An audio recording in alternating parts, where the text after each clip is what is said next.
pemirsa dimanapun Anda berada, semoga kita sehat. Jadi gini Ustaz, kondisi kita sekarang hari ini, kasustik yang beredar di lapangan ini, masyarakat kita sepertinya ya sangat sensitif lah. Katakanlah mudah tersinggung dengan informasi-informasi yang masuk, kemudian isu-isu yang lain. Sehingga ini memancing emosi dan juga memancing amarah. Dan ini kalau kita biarkan, ini tentu akan merebak kepada yang lain. Ini bisa menimbulkan penyakit.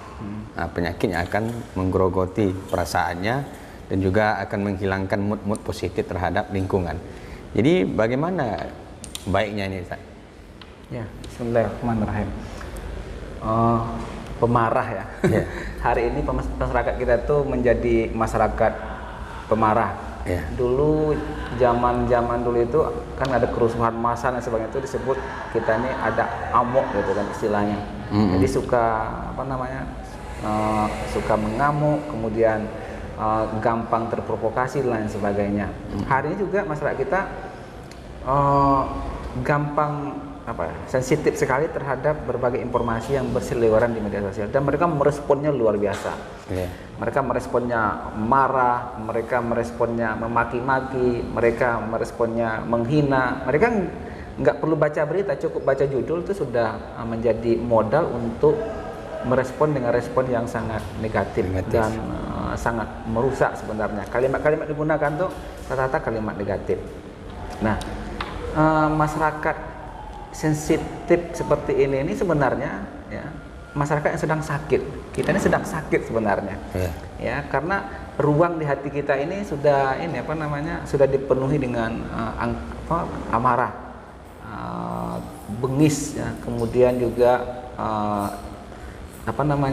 tidak menyisakan ruang untuk ya kelembutan di dalamnya, diisi dengan kemarahan, diisi dengan kekerasan, diisi dengan ya kedengkian dan lain sebagainya. Itu yang terjadi hari ini dengan masyarakat kita. Tentu ini akan merugikan kita ya benar, kondisi sosial dan lain sebagainya. Ya ibaratnya begini,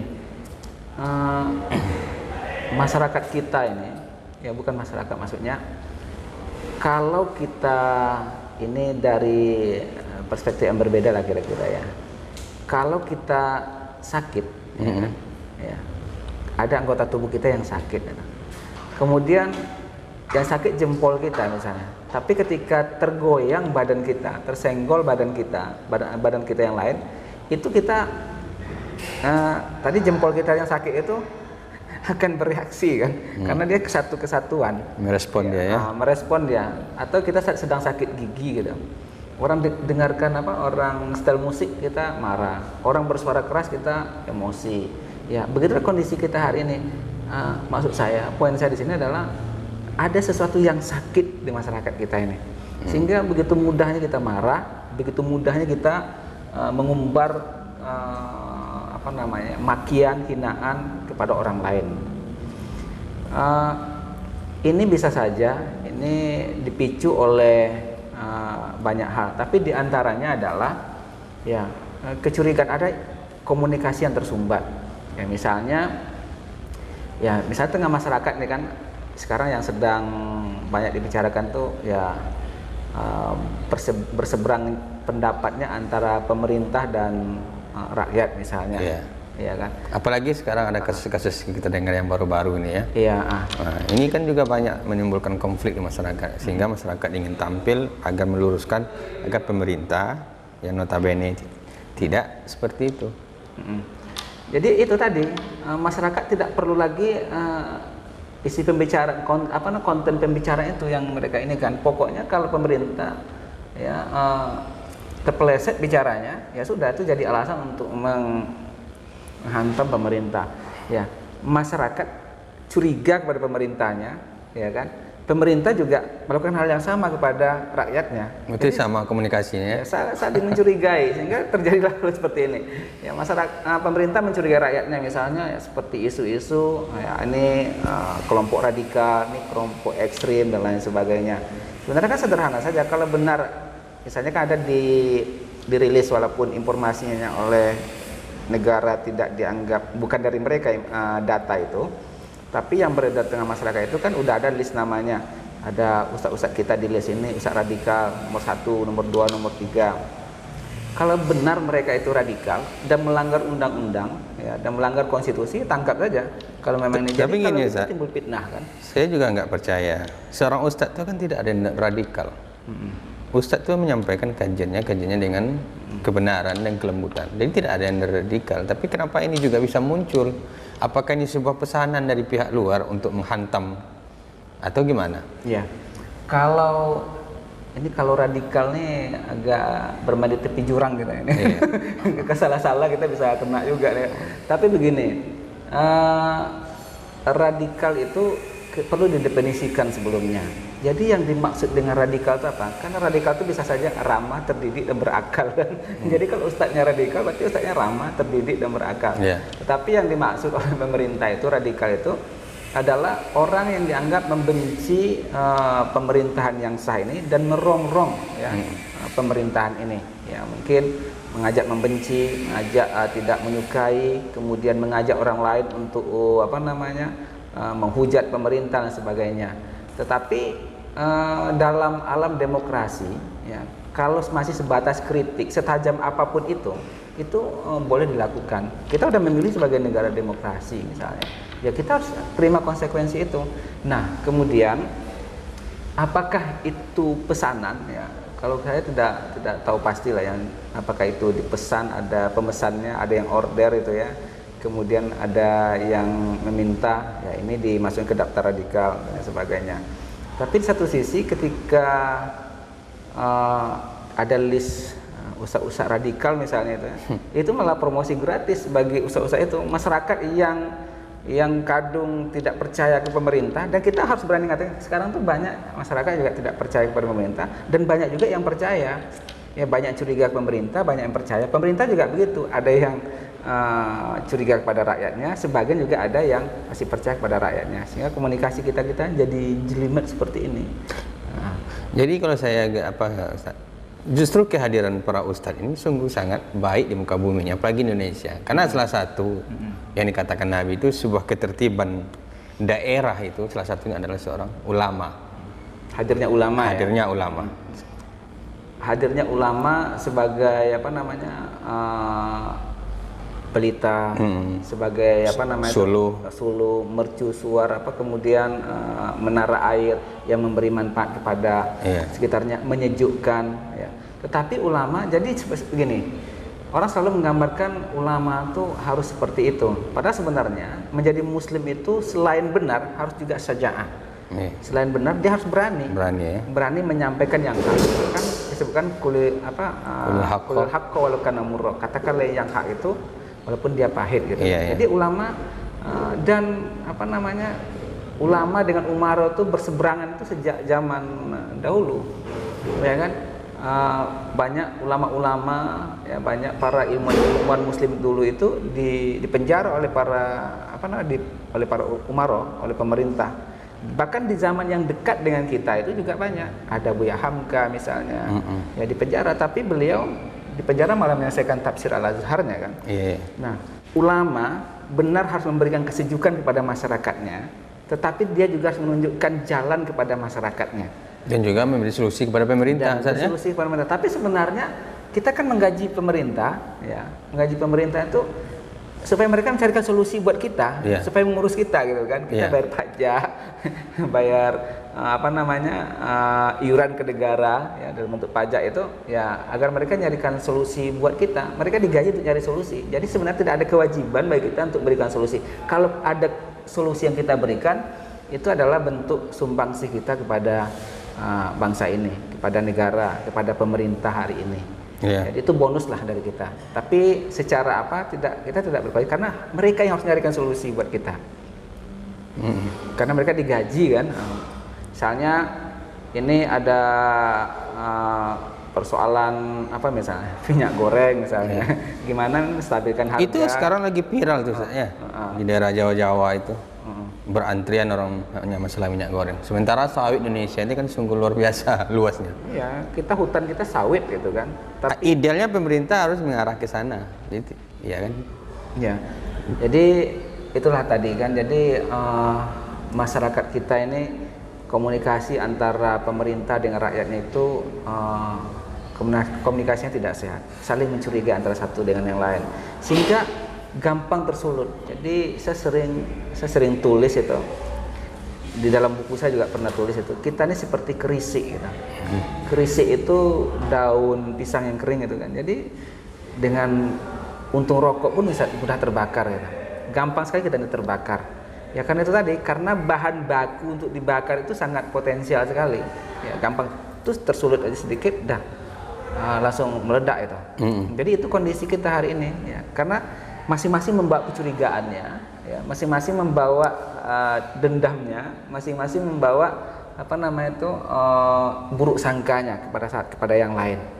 Rakyat kepada pemerintahnya, pemerintah kepada rakyatnya, sama-sama seperti itu. Sehingga tumbuhlah kondisi-kondisi yang seperti yang kita rasakan hari ini. Riuh, capek kita kan dengan kondisi ini. Kita juga yang rugi, Ustaz, ya? Ya, kita dirugikan, habis energi kita untuk ngurusin hal-hal seperti itu. Itu perspektif ya yang bisa saya tangkap dari kondisi sosial kita hari ini. Nah, kaitannya dengan peran mubalik, peran ulama, ya kita harus menunjukkan, meneladankan kalau Islam itu adalah sesuatu yang kita kan selalu begini, kalau agama itu seolah isinya ancaman gitu kan, kayak anak-anak misalnya, kamu sholat, kalau tidak sholat nanti masuk neraka misalnya gitu, selalu begitu. Kita cenderung menggunakan kata-kata negatif itu, dan itu akhirnya menjadi budaya di masyarakat kita. Seharusnya kan, ayo sholat, nanti kita bersama-sama surga, kan bisa tuh sama tuh kan, isinya sama-sama ngajak, tapi lebih sejuk dia. Jadi kita tampilkan Islam yang sejuk, Islam tanpa menghilangkan ya substansi agama itu sendiri, karena Islam itu sendiri kan datang untuk memperbaiki akhlak, ya akhlak berbicara, akhlak bergaul antara satu dengan yang lain. Ya kalau bicara toleransi hari ini, Islam jauh-jauh hari sudah hadir dengan toleransi yang luar biasa, yang dicontohkan Rasulullah SAW itu melalui Piagam Madinah, bagaimana mengatur hubungan antar beragama kan. Jadi kalau mengajari umat Islam toleransi itu sepertinya agak sedikit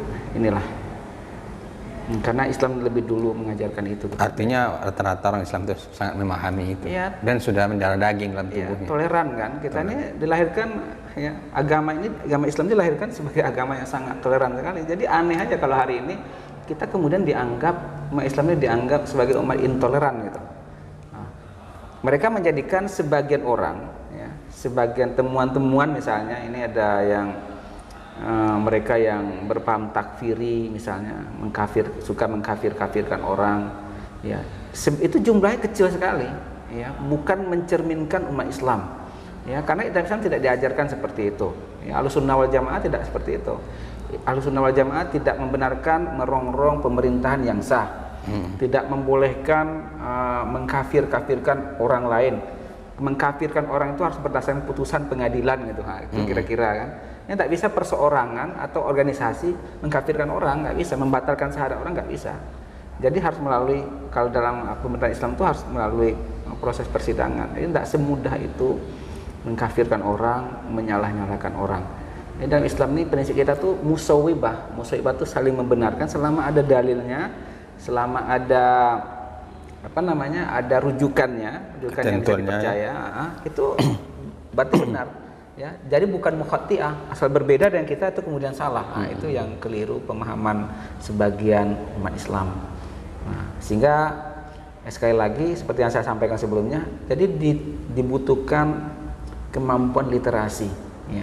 Ya, kita belajar lebih komprehensif, belajar lebih banyak dari guru-guru kita, hadiri majelis-majelis ilmu, ya, bertanya kepada para ulama, ya, para kiai, para habaib, para ustadz-ustadz kita yang mumpuni keilmuannya. Jadi tidak cukup belajar dari sekali dengar, dua kali dengar, hadiri satu majelis, kemudian mendapatkan ilmu itu, kemudian dengan mudahnya menyalahkan orang lain. Dia harus berkontinuitas, kan, ya? Ya, belajar, ya ibaratnya kayak sekolah lah, ada kurikulumnya lah belajar itu. Tidak tiba-tiba, kan kalau di fikih itu bab pertama itu toharoh biasanya kan. Jangan tiba-tiba loncat ke bab sholat gitu ya. Sholat atau langsung ke bab jihad misalnya. Itu kan keliru tuh belajarnya. Tapi bab taharul tapi langsung ke bab jihad dan bab-bab lainnya. Jadi itu sebenarnya ulama tentu punya alasan kenapa menempatkan bab toharo itu di bab awal. Coba lihat kitab-kitab fikih kita semua itu rata-rata itu semuanya bab toharo di awal itu. Jadi berkurikulum lah kalau belajar itu. Jadi tidak bisa sporadis mau begini sana gitu ya. Tapi boleh berguru kepada banyak orang, tetapi continue, disiplin ya, ikuti adab untuk ilmu. Karena adab itu lebih utama daripada ilmu pengetahuan itu sendiri. Iya betul. Kita Iya. Iya kan? Itu yang apa namanya yang perlu kita ini kan, yang perlu kita kampanyekan kepada masyarakat. Bagaimana menjadi Islam yang sejuk, bagaimana menjadi Islam yang ya kan Islam sebagai rahmatan lil alamin kan. Jadi kita harus menampilkan Islam yang sejuk, Islam yang damai, bukan Islam yang keras, memaki, mencaci. Mana ada diajarkan Islam itu mencaci, memaki dan menghina orang lain? Enggak pernah. Ya, karena Rasul menyontohkan, para sahabat menyontohkan kalau pribadi yang dihina, Rasulullah maafkan. Ya seperti kisah yang sangat populer itu dengan orang Yahudi kan, selalu memaki beliau, bahkan meludahi beliau, tapi beliau memberikan maaf yang seluas-luasnya sampai kemudian masuk Islam. Itu banyak sekali contoh, banyak Surakoh ya kan. Bagaimana Quraisy ingin membunuh, orang Quraisy ingin membunuh beliau, tetapi beliau maafkan. Akhirnya mereka memilih untuk masuk ke dalam agama Islam berkat ya perilaku akhlak mulia Rasulullah SAW. Jadi itu yang harus kita tampilkan hari ini. Jadi bukan wajah garang, bukan wajah sangar, bukan wajah keras kita, ya, tetapi itu dibutuhkan ya. Ketika ya, harga diri Islam itu ya, ada makom-makomnya. Ya, ada penempatannya lah. Ya kan kalau makanya ada bab jihad juga dalam Islam kan, ketika Islam diganggu ininya, ya tentu kita berkewajiban membela diri karena makosid syariah itu ya, salah satunya adalah menjaga diri, menjaga agama, hifzuddin kan antaranya, menjaga agama. Ada 5 kemaslahatan yang dijaga itu. Jadi antaranya menjaga agama. Ya, kalau agama kita dicerca, agama kita dihina, kemudian dimaki dan lain sebagainya, ya kita berkewajiban untuk membela itu, berdiri di garda itu untuk, dan itu perlu kita tunjukkan kalau kita bukan orang yang lemah kan. Makanya Islam juga sebutkan kita tidak boleh meninggalkan generasi yang lemah. Lemah itu bisa banyak penafsirannya, bisa lemah fisik, bisa lemah ekonomi, lemah intelektual dan sebagainya. Tapi akumulasi lah, jangan sampai semuanya lemah gitu kan. Tapi kalau sekarang kan lebih pada dialog kan, ya, lebih mengedepankan ya kalau argumentasi ya dijawab dengan argumentasi. Ya, jadi saya tak setuju orang kemudian ada buku yang dianggap menyimpang, kemudian bukunya dibakar. Ya. Kalau ada buku, jawab dengan buku gitu loh. Ya kan? Pemikiran dijawab dengan pemikiran, argumentasi dijawab dengan argumentasi. Jangan buku lawan dengan api. Nah, itu kan tidak imbang tuh lawannya. Tidak sinkron dia. Jadi justru itu menunjukkan betapa rendahnya kemampuan berpikir kita. Nah, jadi sekali lagi itu kembali ke yang tadi itu kan, tingkatkan kemampuan berpikir kita, kemampuan literasi kita, sehingga kita bisa lebih wise memilih dan memilah ya pilihan kita pada hari ini. Kita akan memilih ikut yang marah-marah atau kita ikut memilih untuk menjadi bagian dari solusi masalah ini. Kalau marah-marah berarti kita masalahnya dong. Tapi kalau kita menjadi bagian solusinya, ya kita ya ikut memadamkan bara api yang sebelum menjadi api ya. Sehingga masyarakat ini adem, ibadahnya enak, tidak diracuni oleh cacian dan makian dan sebagainya. Wallahu a'lam. Ini harapan kita sebenarnya. Ya, harapan kita semua, insyaallah. Takribnya ke sana semua Ustaz ya. Iya. Bagaimana masyarakat bisa damai, tentram, ekonominya naik, pendidikannya naik, agamanya mantap, ibadahnya baik. Ini cita-cita Islam yang harus mesti kita pikirkan dan kita terapkan secara bersama-sama.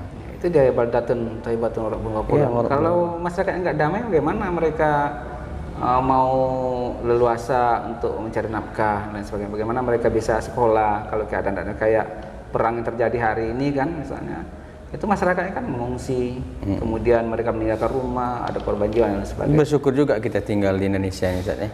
Iya. Negerinya tropis, iklimnya bagus, segala macam. Kaya kan.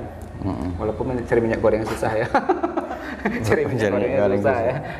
Tapi mudah-mudahan ke depan pemerintah ada solusi-solusi lah, Ustaz ya. Ya, kita berdoa, kita bantu, bukan mencerca, bukan hina, bukan menghujat, tapi kita bantu dengan doa ya. Kaum muslimin mudah-mudahan ada solusi untuk masalah-masalah yang dihadapi oleh bangsa kita ini yang sangat kompleks sekali masalahnya. Baik, terima kasih kepada pemirsa. Inilah perbincangan kita pada malam hari ini. Kita sambung lain kali. Wassalamualaikum warahmatullahi wabarakatuh. Waalaikumsalam warahmatullahi wabarakatuh.